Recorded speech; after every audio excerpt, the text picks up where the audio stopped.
أعوذ بالله من الشيطان الرجيم. بسم الله الرحمن الرحيم. وعلى الذين هادوا حرمنا كل ذي ظفر ومن البقر والغنم حرمنا عليهم شحومهما إلا ما حملت ظهورهما أو الحوايا أو ما اختلط بعظم، ذلك جزيناهم ببغيهم وإنا لصادقون. فإن كذبوك فقل ربكم ذو رحمة واسعة ولا يرد بأسه عن القوم المجرمين.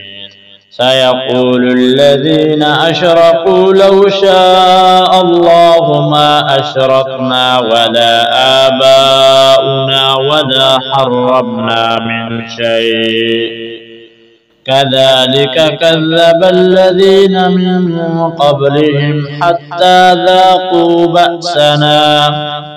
قل هل عندكم من علم فتخرجوه لنا إن تتبعون إلا الظن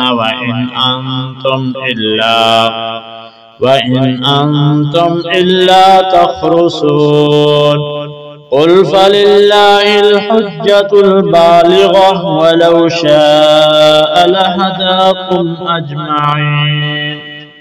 قل هلم شهداءكم الذين يشهدون أن الله حرم هذا، فإن شهدوا فلا تشهد معهم ولا تتبع أهواء الذين كذبوا بآياتنا والذين لا يؤمنون بالآخرة وهم بربهم يعدلون. قل تعالوا أتلوا ما حرم ربكم عليكم ألا تشركوا به